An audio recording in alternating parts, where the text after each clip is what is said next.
So kagabi nga po mga idol sa lugar ng General Santos City, napalaban po dyan ang ating pambato na si former WBC Interim Bantamweight Champion Raymart The Assassin Gaballo sa kanyang kapwa Pinoy na boksingero na nakalaban na si Jello Bacalso sa kanilang nangyaring 10-rounder non-title bout na laban.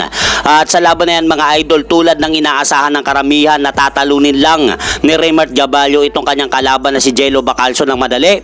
Ay ganun nga po mga idol ang nangyari sa laban na yan, dahil tinalo nga po ni Raymart Gaballo si Jello Bacalso sa pamamagitan ng third round technical knockout upang mag-improve na nga po ang kartada ni Raymart Gaballo sa 31 wins, 2 losses with 26 knockout. Habang bumagsak naman po ang kartada ni Jello Bacalso sa 6 wins, 12 losses. Kaya kung sakaling magtuloy-tuloy po mga idol ang panalo ni Raymart Gaballo, ay posible po muling umakyat ang kanyang pangalan sa bantamweight ranking matapos ang kanyang masaklap na pagkatalo kay Ken Bon Torres via TKO sa round 1 ng kanilang nangyaring laban noong taong 2024 sa Pasay City. At kasabay din po niyan sa laban na yan ni Raymart Gaballo mga idol sa General Santos City, napalaban din po dyan ang isa pa nating pambato na si Dave Apolinario kontra naman po dito kay Ariston Aton.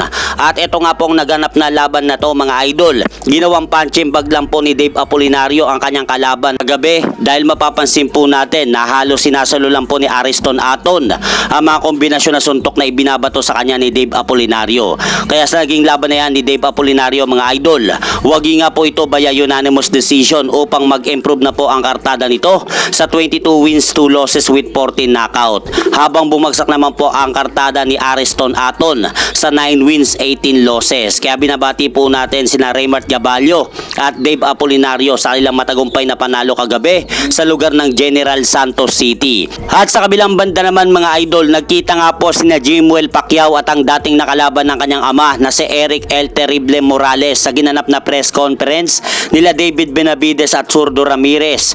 At dito mga idol, sa pagkikita nila Jimuel Pacquiao at Eric Morales, sinabi ni Jimuel Pacquiao mga idol na isa si Eric Morales sa gusto niyang naging kalaban ng kanyang ama, lalo na daw yung unang naging laban ng kanyang ama kay Eric Morales, kahit alam niya na hindi nakuha ng kanyang ama ang panalo sa laban na yon. Pero para kay Jimuel Pacquiao mga idol, isa ang laban na yon sa mga paborito niyang naging laban ng kanyang ama, dahil halos 10 beses po daw niya itong pinaulit-ulit panoorin dahil sa sobrang ganda daw ng laban. To beat your father in his prime. He's kind, complimented, gave you advice. You know, the first fight's actually one of my favorite fights. I know my dad didn't win, but that fight was really good, and it's actually one of the fights that I watched probably more than 10 times. I love that fight.